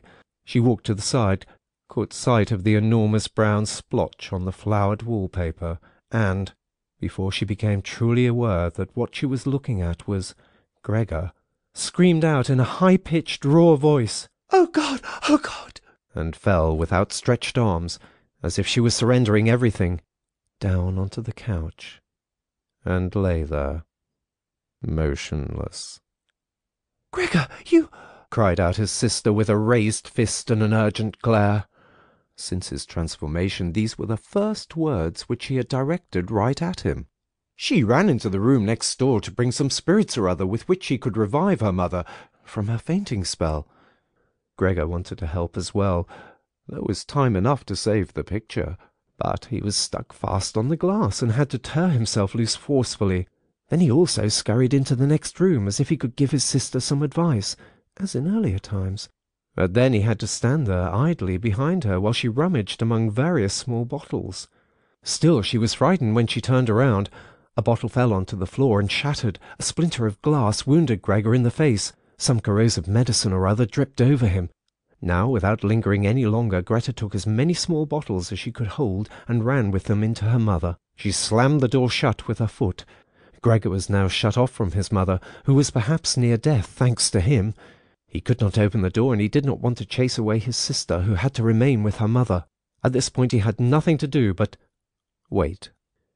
And, overwhelmed with self-reproach and worry, he began to creep and crawl over everything, walls, furniture, and ceiling. Finally, in his despair, as the entire room started to spin around him, he fell onto the middle of the large table. A short time elapsed. Gregor lay there limply. All around was still. Perhaps that was a good sign. Then there was a ring at the door. The servant girl was naturally shut up in her kitchen, and therefore Greta had to go to open the door. The father had arrived. "What's happened?" were his first words. Greta's appearance had told him everything. Greta replied with a dull voice. Evidently she was pressing her face into her father's chest. "Mother fainted. She's getting better now. Gregor has broken loose." "Yes, I have expected that," said his father. "I always told you that, but you women don't want to listen." It was clear to Gregor that his father had badly misunderstood Greta's short message and was assuming that Gregor had committed some violent crime or other. Thus, Gregor now had to find his father to calm him down, for he had neither the time nor the ability to explain things to him, and so he rushed away to the door of his room and pushed himself against it, so that his father could see right away as he entered from the hall that Gregor fully intended to return at once to his room, that it was not necessary to drive him back, but that one only needed to open the door, and he would disappear immediately. But his father was not in the mood to observe such niceties. "Ah!" he yelled as soon as he entered, with a tone as if he were all at once angry and pleased. Gregor pulled his head back from the door and raised it in the direction of his father. He had not really pictured his father as he now stood there. Of course, what with his new style of creeping all around, he had in the past while neglected to pay attention to what was going on in the rest of the apartment, as he had done before, and really should have grasped the fact that he would encounter different conditions. Nevertheless, was that still his father? Was that the same man who had lain exhausted and buried in bed in earlier days when Gregor was setting out on a business trip, and who had received him on the evenings of his return in a sleeping-gown and armchair, totally incapable of standing up, who had only lifted his arm as a sign of happiness, and who, in their rare strolls together a few Sundays a year and on the important holidays, made his way slowly forwards between Gregor and his mother, who themselves moved slowly, always a bit more slowly than them, bundled up in his old coat all the time setting down his walking-stick carefully, and who, when he had wanted to say something, almost always stood still and gathered his entourage around him. But now he was standing up really straight, dressed in a tight-fitting blue uniform with gold buttons, like the ones servants wear in a banking company. Above the high stiff collar of his jacket his firm double chin stuck out prominently. Beneath his bushy eyebrows the glance of his black eyes was freshly penetrating and alert. His otherwise dishevelled white hair was combed down into a carefully exact shining part. He threw his cap, on which a gold monogram, apparently the symbol of the bank, was affixed in an arc across the entire room onto the sofa, and moved, throwing back the edge of the long coat of his uniform, with his hands in his trouser pockets, and a grim face, right up to Gregor. He really didn't know what he had in mind, but he raised his foot uncommonly high anyway, and Gregor was astonished at the gigantic size of the sole of his boot. However, he did not linger on that point, for he knew from the first day of his new life that, as far as he was concerned, his father considered the greatest force the only appropriate response. And so he scurried away from his father, stopped when his father remained standing, and scampered forward again when his father merely stared. In this way they made their way around the room repeatedly, without anything decisive taking place. In fact, because of the slow pace, it didn't look like a chase. Gregor remained on the floor for the time being, especially since he was afraid that his father could take a flight up onto the wall or the ceiling as an act of real malice. In any event, Gregor had to tell himself that he couldn't keep up this running around for a long time, because whenever his father took a single step, he had to go through an enormous number of movements. Already he was starting to suffer from a shortage of breath, just as in his earlier days when his lungs had been quite unreliable. As he now staggered around in this way in order to gather all his energies for running, hardly keeping his eyes open and feeling so listless that he had no notion at all of any escape other than by running, and had almost forgotten that the walls were available to him, although they were obstructed by carefully carved furniture full of sharp points and spikes. At that moment something or other thrown casually flew down close by and rolled in front of him. It was an apple. Immediately a second one flew after it. Gregor stood still in fright. Further running away was useless, for his father had decided to bombard him. From the fruit bowl on the sideboard his father had filled his pockets, and now, without for the moment taking accurate aim, he was throwing apple after apple. These small red apples rolled around on the floor as if electrified, and collided with each other. A weakly thrown apple grazed Gregor's back, but skidded off harmlessly. However, another thrown immediately after that one drove into Gregor's back really hard. Gregor wanted to drag himself off, as if the unexpected and incredible pain would go away if he changed his position. But he felt as if he was nailed in place and lay stretched out, completely confused in all his senses. Only with his final glance did he notice how the door of his room was pulled open, and how, right in front of his sister, who was yelling, his mother ran out in her undergarments, for his sister had undressed her in order to give her some freedom to breathe in her fainting spell, and how his mother then ran up to his father, on the way her tied-up skirts slipped towards the floor one after the other, and how, tripping over her skirts, she hurled herself onto his father and, throwing her arms around him in complete union with him. But at this moment Gregor's powers of sight gave way, as her hands reached to the back of his father's head, and she begged him to spare Gregor's life. End of Chapter 2. Chapter 3, Part 1. Gregor's serious wound, from which he suffered for over a month.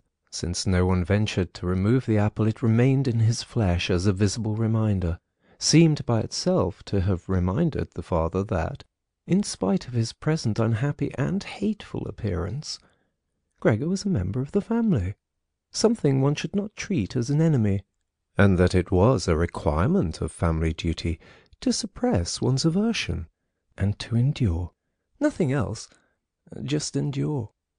And if through his wound Gregor had now apparently lost for good his ability to move, and for the time being needed many, many minutes to crawl across his room, like an aged invalid, so far as creeping up high was concerned, that was unimaginable.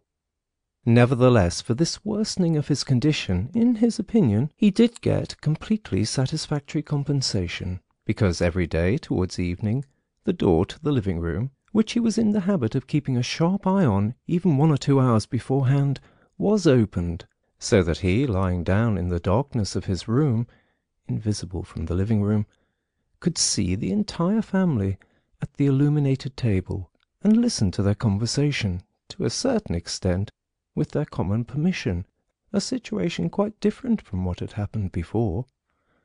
Of course, it was no longer the animated social interaction of former times, which Gregor, in small hotel rooms, had always thought about with a certain longing, when, tired out, he had had to throw himself into the damp bedclothes. For the most part, what went on now was very quiet. After the evening meal, the father fell asleep quickly in his armchair, The mother and sister talked guardedly to each other in the stillness. Bent over, the mother sewed fine undergarments for a fashion shop. The sister, who had taken on a job as a sales girl, in the evening studied stenography and French, so as perhaps later to obtain a better position. Sometimes the father woke up and, as if he was quite ignorant that he had been asleep, said to the mother, "How long have you been sewing today?" and went right back to sleep, while the mother and the sister smiled tiredly to each other. With a sort of stubbornness, the father refused to take off his servant's uniform, even at home, and while his sleeping gown hung unused on the coat-hook, the father dozed, completely dressed in his place, as if he was always ready for his responsibility, and even here was waiting for the voice of his superior. As a result, in spite of all the care of the mother and sister, his uniform, which even at the start was not new, grew dirty, and Gregor looked often for an entire evening at this clothing, with stains all over it, and with its gold buttons always polished, in which the old man, although very uncomfortable, slept peacefully none the less. As soon as the clock struck 10, the mother tried gently encouraging the father to wake up, and then persuading him to go to bed, on the ground that he couldn't get a proper sleep here, and that the father, who had to report for service at 6 o'clock, really needed a good sleep. But in his stubbornness, which had gripped him since he had become a servant, he insisted always on staying even longer by the table, although he regularly fell asleep and then could only be prevailed upon with the greatest difficulty to trade his chair for the bed. No matter how much the mother and sister might at that point work on him with small admonitions, for a quarter of an hour he would remain shaking his head slowly, his eyes closed, without standing up. The mother would pull him by the sleeve and speak flattering words into his ear. The sister would leave her work to help her mother, but that would not have the desired effect on the father. He would settle himself even more deeply in his armchair. Only when the two women grabbed him under the armpits would he throw his eyes open, look back and forth at the mother and sister, and habitually say, "This is a life. This is the peace and quiet of my old age." And, propped up by both women, he would heave himself up elaborately, as if for him it was the greatest trouble, allow himself to be led to the door by the women, wave them away there, and proceed on his own from there, while the mother quickly threw down her sewing implements, and the sister her pen, in order to run after the father and help him some more. In this overworked and exhausted family, who had time to worry any longer about Gregor more than was absolutely necessary, the household was constantly getting smaller. The servant girl was now let go.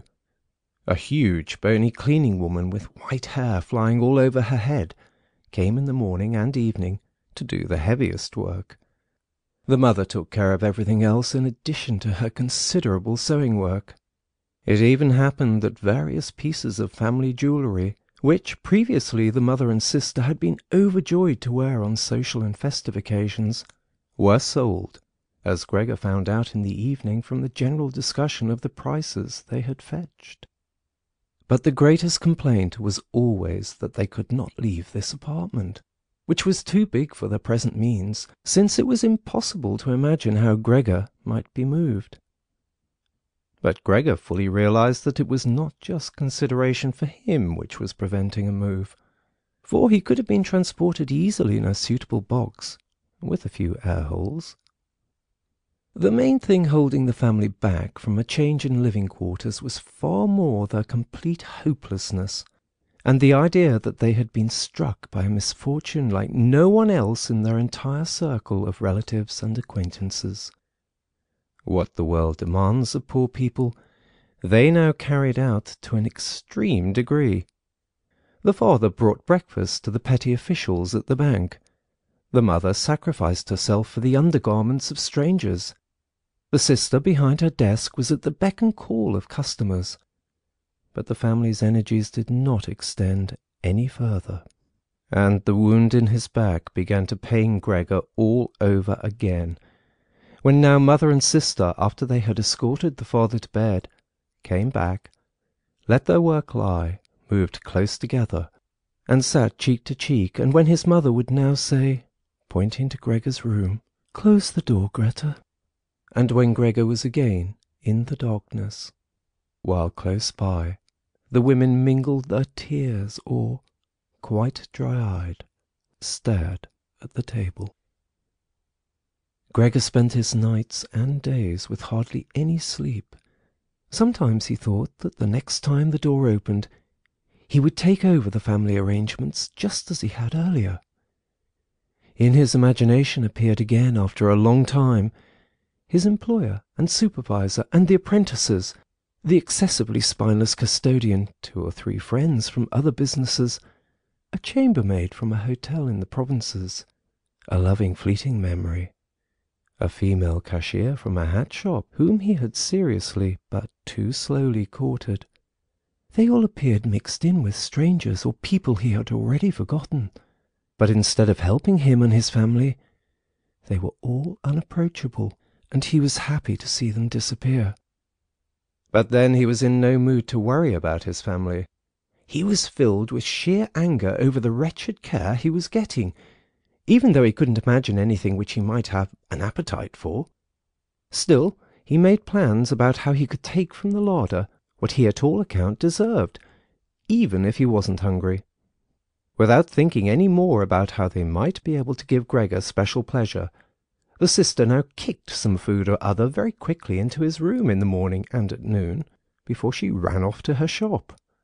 And in the evening, quite indifferent to whether the food had perhaps only been tasted or, what happened most frequently, remained entirely undisturbed, she whisked it out with one sweep of her broom. The task of cleaning his room, which she now always carried out in the evening, could not be done any more quickly. Streaks of dirt ran along the walls. Here and there lay tangles of dust and garbage. At first, when his sister arrived, Gregor positioned himself in a particularly filthy corner, in order with this posture to make something of a protest. But he could have well stayed there for weeks without his sister changing her ways. In fact, she perceived the dirt as much as he did, but she had decided just to let it stay. In this business, with a touchiness which was quite new to her, and which had generally taken over the entire family, she kept watch to see that the cleaning of Gregor's room remained reserved for her. Once his mother had undertaken a major cleaning of Gregor's room, which she had only completed successfully after using a few buckets of water. But the extensive dampness made Gregor sick, and he lay supine, embittered and immobile on the couch.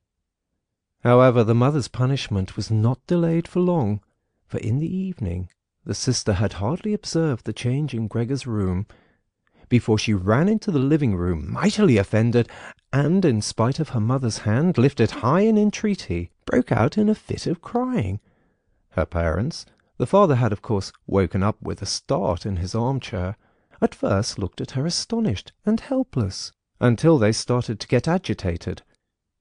Turning to his right, the father heaped reproaches on the mother that she was not to take over the cleaning of Gregor's room from the sister, and, turning to his left, he shouted at the sister that she would no longer be allowed to clean Gregor's room ever again, while the mother tried to pull the father, beside himself in his excitement, into the bedroom. The sister, shaken by her crying fit, pounded on the table with her tiny fists, and Gregor hissed at all this, angry that no one thought about shutting the door and sparing him the sight of this commotion. But even when the sister, exhausted from her daily work, had grown tired of caring for Gregor as she had before, even then the mother did not have to come at all on her behalf, and Gregor did not have to be neglected, for now the cleaning woman was there. This old woman, who in her long life must have managed to survive the worst with the help of her bony frame, had no real horror of Gregor. Without being in the least curious, she had once, by chance, opened Gregor's door. At the sight of Gregor, who, totally surprised, began to scamper here and there, although no one was chasing him, she remained standing with her hands folded across her stomach, staring at him. Since then she did not fail to open the door furtively, a little every morning and evening, to look in on Gregor. At first she called him to her, with words which she presumably thought were friendly, like, "Come here for a bit, old dung beetle," or "Hey, look at the old dung beetle." Addressed in such a manner, Gregor answered nothing, but remained motionless in his place, as if the door had not been opened at all. If only, instead of allowing this cleaning woman to disturb him uselessly whenever she felt like it, they had given her orders to clean up his room every day. One day, in the early morning, a hard downpour, perhaps already a sign of the coming spring, struck the window panes, when the cleaning woman started up once again with her usual conversation. Gregor was so bitter that he turned towards her, as if for an attack, although slowly and weakly. But instead of being afraid of him, the cleaning woman merely lifted up a chair standing close by the door, and as she stood there with her mouth wide open, her intention was clear. She would close her mouth only when the chair in her hand had been thrown down on Gregor's back. "This goes no further, all right?" she asked, as Gregor turned himself around again, and she placed the chair calmly back in the corner. Gregor ate hardly anything any more. Only when he chanced to move past the food which had been prepared did he, as a game, take a bit into his mouth, hold it there for hours, and generally spit it out again. At first he thought it might be his sadness over the condition of his room which kept him from eating, but he very soon became reconciled to the alterations in his room. People had grown accustomed to put into storage in his room things which they couldn't put anywhere else, and at this point there were many such things, now that they had rented one room of the apartment to 3 lodgers. These solemn gentlemen, all 3 had full beards, as Gregor once found out through a crack in the door, were meticulously intent on tidiness, not only in their own room, but, since they now rented a room here, in the entire household, and particularly in the kitchen. They simply did not tolerate any useless or shoddy stuff. Moreover, for the most part, they had brought with them their own pieces of furniture. Thus, many items had become superfluous, and these were not really things one could sell or things people wanted to throw out. All these items ended up in Gregor's room, even the box of ashes and the garbage pail from the kitchen. The cleaning woman, always in a hurry, simply flung anything that was momentarily useless into Gregor's room. Fortunately, Gregor generally saw only the relevant object and the hand which held it. The cleaning woman perhaps was intending, when time and opportunity allowed, to take the stuff out again, or to throw everything out all at once. But in fact the things remained lying there, wherever they had ended up, at the first throw, unless Gregor squirmed his way through the accumulation of junk and moved it. At first he was forced to do this, because otherwise there was no room for him to creep around, but later he did it with a growing pleasure, although after such movements, tired to death and feeling wretched, he didn't budge for hours. Because the lodgers sometimes also took their evening meal at home in the common living-room, the door to the living-room stayed shut on many evenings. But Gregor had no trouble at all going without the open door. Already on many evenings when it was open, he had not availed himself of it, but, without the family noticing, was stretched out in the darkest corner of his room. However, once the cleaning woman had left the door to the living-room slightly ajar, and it remained open even when the lodgers came in the evening, and the lights were put on.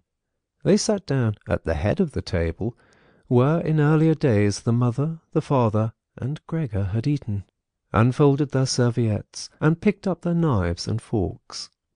The mother immediately appeared in the door with a dish of meat, and right behind her the sister with a dish piled high with potatoes. The food gave off a lot of steam. The gentlemen lodgers bent over the plate set before them, as if they wanted to check it before eating, and in fact the one who sat in the middle, for the other 2 he seemed to serve as the authority, cut off a piece of meat still on the plate, obviously to establish whether it was sufficiently tender, and whether or not something should be shipped back to the kitchen. He was satisfied, and mother and sister, who looked on in suspense, began to breathe easily and to smile. The family itself ate in the kitchen. In spite of that, before the father went into the kitchen, he came into the room and, with a single bow, cap in hand, made a tour of the table. The lodgers rose up collectively and murmured something in their beards. Then, when they were alone, they ate almost in complete silence. It seemed odd to Gregor that, out of all the many different sorts of sounds of eating, what was always audible was their chewing teeth, as if by that Gregor should be shown that people needed their teeth to eat, and that nothing could be done even with the most handsome toothless jawbone. "I really do have an appetite," Gregor said to himself sorrowfully, "but not for these things. How these lodgers stuff themselves! And I am dying." On this very evening, the violin sounded from the kitchen. Gregor didn't remember hearing it at all through this period. The lodgers had already ended their night meal. The middle one had pulled out a newspaper and had given each of the other two a page, and they were now leaning back, reading and smoking. When the violin started playing, they became attentive, got up, and went on tiptoe to the hall door, at which they remained standing, pressed up against one another. They must have been audible from the kitchen, because the father called out, "Perhaps the gentlemen don't like the playing. It can be stopped at once." "On the contrary," stated the lodger in the middle, "might the young woman not come into us and play in the room here, where it is really much more comfortable and cheerful?" "Oh, thank you," cried out the father, as if he were the one playing the violin. The men stepped back into the room and waited. Soon the father came with the music stand, the mother with the sheet music, and the sister with the violin. The sister calmly prepared everything for the recital. The parents, who had never previously rented a room and therefore exaggerated their politeness to the lodgers, dared not sit on their own chairs. The father leaned against the door, his right hand stuck between two buttons of his buttoned-up uniform. The mother, however, accepted a chair offered by one lodger. Since she let the chair sit where the gentleman had chanced to put it, she sat to one side in a corner. The sister began to play. The father and mother, one on each side, followed attentively the movements of her hands. Attracted by the playing, Gregor had ventured to advance a little further forward, and his head was already in the living-room. He scarcely wondered about the fact that recently he had had so little consideration for the others. Earlier this consideration had been something he was proud of, and for that very reason he would have had, at this moment, more reason to hide away, because as a result of the dust which lay all over his room and flew around with the slightest movement, he was totally covered in dirt. On his back and his sides he carted around with him dust, threads, hair, and remnants of food. His indifference to everything was much too great for him to lie on his back and scour himself on the carpet, as he had often done earlier during the day. In spite of his condition, he had no timidity about inching forward a bit on the spotless floor of the living-room. In any case, no one paid him any attention. The family was all caught up in the violin playing. The lodgers, by contrast, who for the moment had placed themselves, hands in their trouser pockets, behind the music-stand, much too close to the sister, so that they could all see the sheet music, something that must certainly bother the sister, soon drew back to the window, conversing in low voices with bowed heads, where they remained, worriedly observed by his father. It now seemed really clear that, having assumed that they were to hear a beautiful or entertaining violin recital, they were disappointed, and were allowing their peace and quiet to be disturbed only out of politeness. The way in which they all blew smoke from their cigars out of their noses and mouths, in particular, led one to conclude that they were very irritated. And yet his sister was playing so beautifully. Her face was turned to the side, her gaze followed the score intently and sadly. Gregor crept forward still a little further, keeping his head close against the floor in order to be able to catch her gaze if possible. Was he an animal that music so captivated him? For him, it was as if the way to the unknown nourishment he craved was revealing itself. He was determined to press forward, right to his sister, to tug at her dress, and to indicate to her in this way that she might still come with her violin into his room, because here no one valued the recital as he wanted to value it. He did not wish to let her go from his room any more, at least not as long as he lived. His frightening appearance would for the first time become useful to him. He wanted to be at all the doors of his room simultaneously and snarl back at the attackers. However, his sister should not be compelled, but would remain with him voluntarily. She would sit next to him on the sofa, bend down her ear to him, and he would then confide in her that he firmly intended to send her to the conservatory, and that, if his misfortune had not arrived in the interim, he would have declared all of this last Christmas. Had Christmas really already come and gone? And would have brooked no argument. After this explanation his sister would break out in tears of emotion, and Gregor would lift himself up to her armpit and kiss her throat, which she, from the time she started going to work, had left exposed without a band or a collar. "Mr. Samsa," called out the middle lodger to the father, and, without uttering a further word, pointed his index finger at Gregor as he was moving slowly forward. The violin fell silent. The middle lodger smiled, first shaking his head once at his friends, and then looked down at Gregor once more. Rather than driving Gregor back again, the father seemed to consider it of prime importance to calm down the lodgers, although they were not at all upset, and Gregor seemed to entertain them more than the violin recital. The father hurried over to them, and, with outstretched arms, tried to push them into their own room, and simultaneously to block their view of Gregor with his own body. At this point they became really somewhat irritated, although one no longer knew whether that was because of the father's behaviour or because of knowledge they had just acquired that they had, without knowing it, a neighbour like Gregor. They demanded explanations from his father, raised their arms to make their points, tugged agitatedly at their beards, and moved back towards their room quite slowly. In the meantime, the isolation which had suddenly fallen upon his sister after the sudden breaking off of the recital had overwhelmed her. She had held on to the violin and bow in her limp hands for a little while, and had continued to look at the sheet music as if she was still playing. All at once she pulled herself together, placed the instrument in her mother's lap. The mother was still sitting in her chair, having trouble breathing, for her lungs were labouring, and had run into the next room, which the lodgers, pressured by the father, were already approaching more rapidly.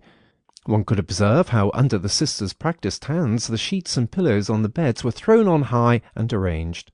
Even before the lodgers had reached the room, she was finished fixing the beds and was slipping out.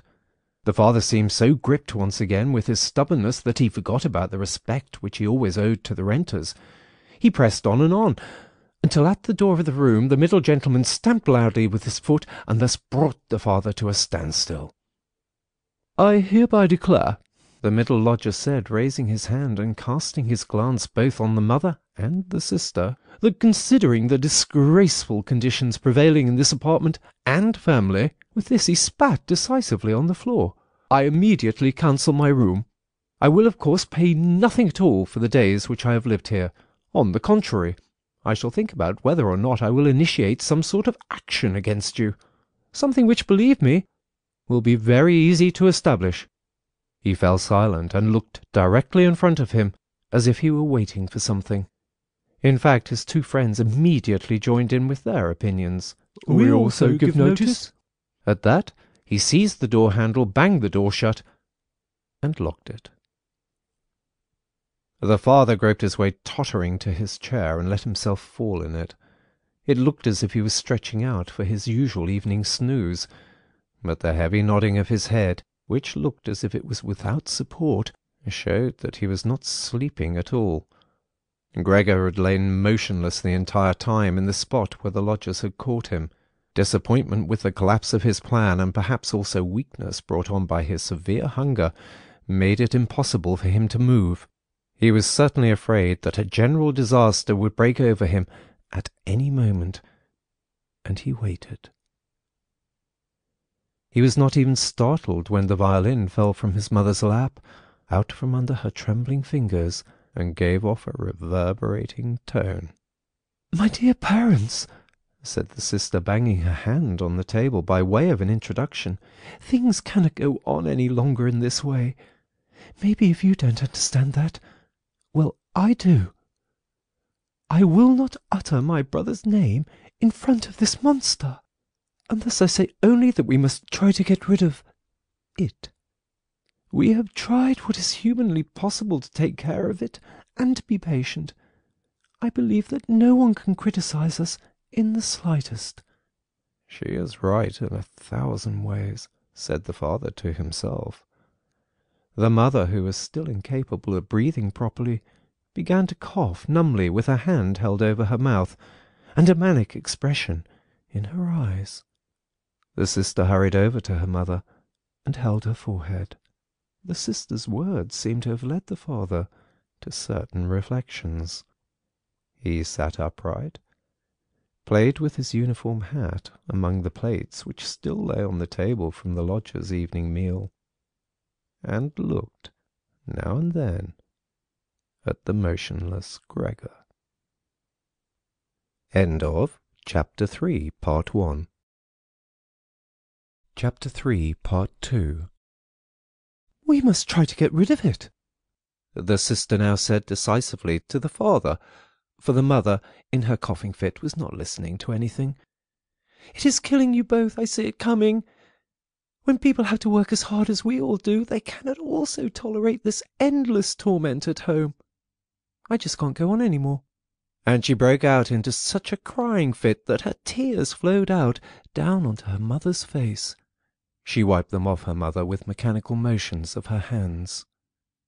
"Child," said the father sympathetically and with obvious appreciation. "Then what should we do?" The sister only shrugged her shoulders as a sign of the perplexity which, in contrast to her previous confidence, had come over her while she was crying. "If only he understood us," said the father in a semi-questioning tone. The sister, in the midst of her sobbing, shook her hand energetically as a sign that there was no point thinking of that. "If he only understood us," repeated the father, and by shutting his eyes he absorbed the sister's conviction of the impossibility of this point. "Then perhaps some compromise would be possible with him, but as it is—" "It must be gotten rid of," cried the sister. "That is the only way, father. You must try to get rid of the idea that this is Gregor.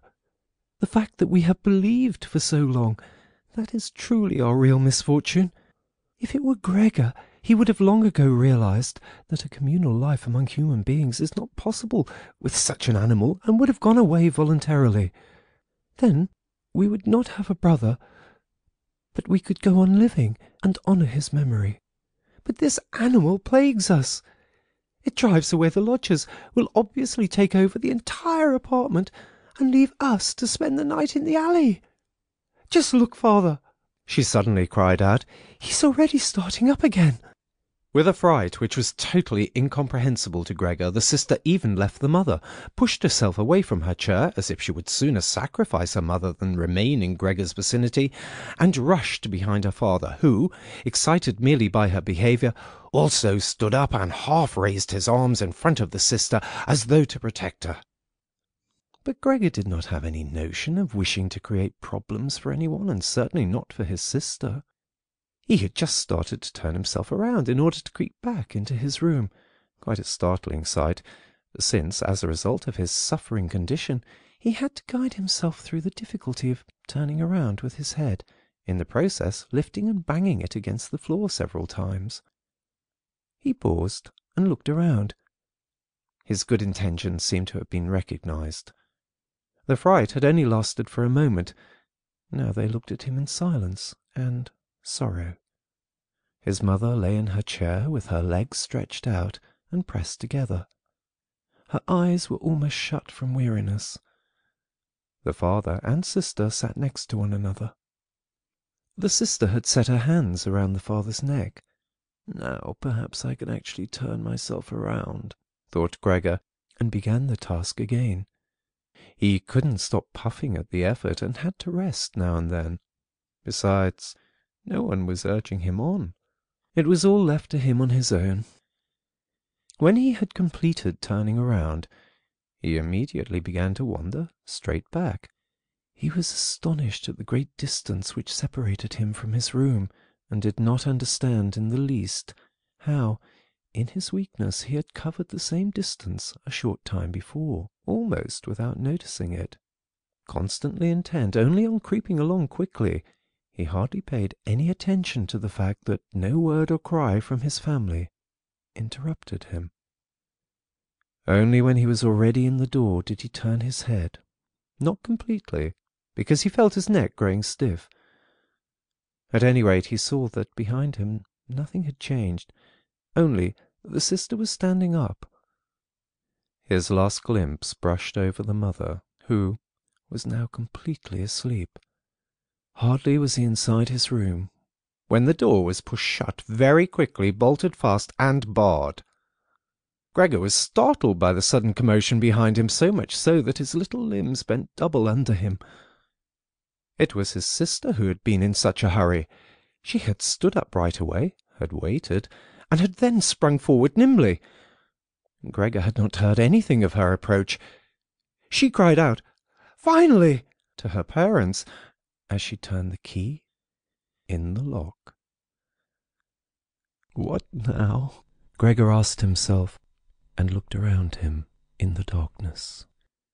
He soon made the discovery that he could no longer move at all. He was not surprised at that. On the contrary, it struck him as unnatural that up to this point he had really been able to move around with these thin little legs. Besides, he felt relatively content. True, he had pains throughout his entire body, but it seemed to him that they were gradually becoming weaker and weaker, and would finally go away completely. The rotten apple in his back, and the inflamed surrounding area, entirely covered with white dust, he hardly noticed. He remembered his family with deep feelings of love. In this business, his own thought that he had to disappear was, if possible, even more decisive than his sister's.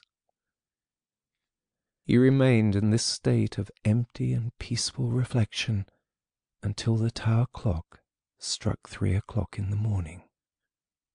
From the window he witnessed the beginning of a general dawning outside. Then, without willing it, his head sank all the way down, and from his nostrils flowed out weakly his last breath. Early in the morning the cleaning woman came. In her sheer energy and haste, she banged all the doors in precisely the way people had already asked her to avoid, so much so that once she arrived a quiet sleep was no longer possible anywhere in the entire apartment. In her customarily brief visit to Gregor, she at first found nothing special.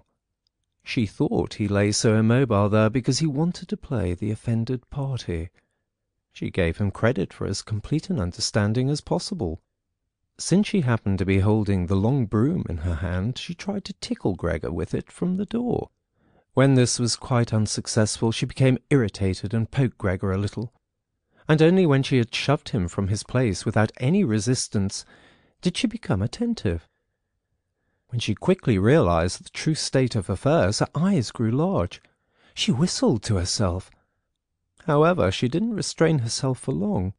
She pulled open the door of the bedroom and yelled in a loud voice into the darkness, "Come and look! It's kicked the bucket! It's lying there, totally snuffed!" The Samsa married couple sat upright in their marriage bed and had to get over their fright at the cleaning woman before they managed to grasp her message.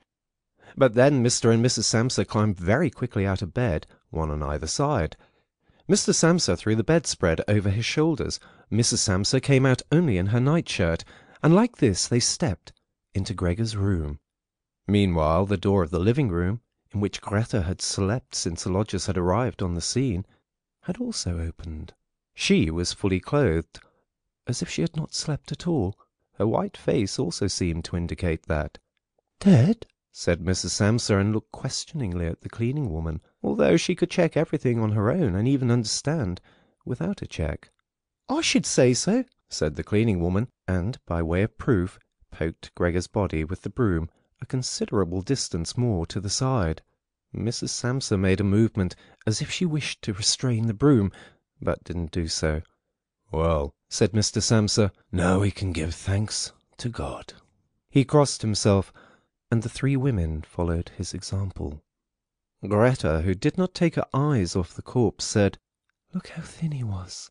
He had eaten nothing for such a long time. The meals which came in here came out again, exactly the same." In fact, Gregor's body was completely flat and dry. That was apparent really for the first time, now that he was no longer raised on his small limbs, and nothing else distracted one's gaze. "Greta, come in to us for a moment," said Mrs. Samsa with a melancholy smile, and Greta went, not without looking back at the corpse, behind her parents, into the bedroom. The cleaning woman shut the door and opened the window wide. In spite of the early morning, the fresh air was partly tinged with warmth. It was already the end of March. The three lodgers stepped out of their room and looked around for the breakfast, astonished that they had been forgotten. "Where is the breakfast?" asked the middle one of the gentlemen grumpily to the cleaning woman. However, she laid a finger to her lips and then quickly and silently indicated to the lodgers that they could come into Gregor's room. So they came and stood in the room, which was already quite bright, around Gregor's corpse, their hands in the pockets of their somewhat worn jackets. Then the door of the bedroom opened, and Mr. Samsa appeared in his uniform with his wife on one arm and his daughter on the other. All were a little tear-stained. Now and then Greta pressed her face onto her father's arm. "Get out of my apartment immediately," said Mr. Samsa, and pulled open the door without letting go of the women. "What do you mean?" said the middle lodger, somewhat dismayed, and with a sugary smile. The two others kept their hands behind them and constantly rubbed them against each other, as if in joyful anticipation of a great squabble which must end in their favour. "I mean exactly what I say," replied Mr. Samsa, and went directly with his two female companions up to the lodger. The latter at first stood there motionless and looked at the floor, as if matters were arranging themselves in a new way in his head. "All right, we'll go," he said, and looked up at Mr. Samsa, as if suddenly overcome by humility he was asking fresh permission for this decision. Mr. Samsa merely nodded to him repeatedly, with his eyes open wide. Following that, the lodger actually went with long strides immediately out into the hall. His two friends had already been listening for a while with their hands quite still, and now they hopped smartly after him, as if afraid that Mr. Samsa could step into the hall ahead of them and disturb their reunion with their leader. In the hall, all three of them took their hats from the coat-rack, pulled their canes from the cane-holder, bowed silently, and left the apartment. In what turned out to be an entirely groundless mistrust, Mr. Samsa stepped with the two women out onto the landing, leaned against the railing, and looked over as the three lodgers slowly but steadily made their way down the long staircase, disappeared on each floor in a certain turn of the stairwell, and in a few seconds came out again. The deeper they proceeded, the more the Samsa family lost interest in them, and when a butcher with a tray on his head came to meet them, and then, with a proud bearing, ascended the stairs high above them, Mr. Samsa, together with the women, left the banister, and they all returned, as if relieved, back into their apartment. They decided to pass that day resting and going for a stroll. Not only had they earned this break from work, but there was no question that they really needed it. And so they sat down at the table and wrote 3 letters of apology, Mr. Samsa to his supervisor, Mrs. Samsa to her client, and Greta to her proprietor. During the writing, the cleaning woman came in to say that she was going off, for her morning work was finished. The 3 people writing at first merely nodded without glancing up. Only when the cleaning woman was still unwilling to depart did they look up angrily. "Well?" asked Mr. Samsa. The cleaning woman stood smiling in the doorway, as if she had had a great stroke of luck to report to the family, but would only do so if she was asked directly. The almost upright small ostrich feather in her hat which had irritated Mr. Samsa during her entire service, swayed lightly in all directions. "All right, then, what do you really want?" asked Mrs. Samsa, whom the cleaning lady still usually respected. "Well," answered the cleaning woman, smiling so happily she couldn't go on speaking right away, "about how that rubbish in the next room should be thrown out. You mustn't worry about it. It's all taken care of." Mrs. Samsa and Greta bent down to their letters, as though they wanted to go on writing. Mr. Samsa, who noticed that the cleaning woman wanted to start describing everything in detail, decisively prevented her with an outstretched hand. But since she was not allowed to explain, she remembered the great hurry she was in, and called out, clearly insulted, "Bye-bye, everyone!" turned around furiously and left the apartment with a fearful slamming of the door.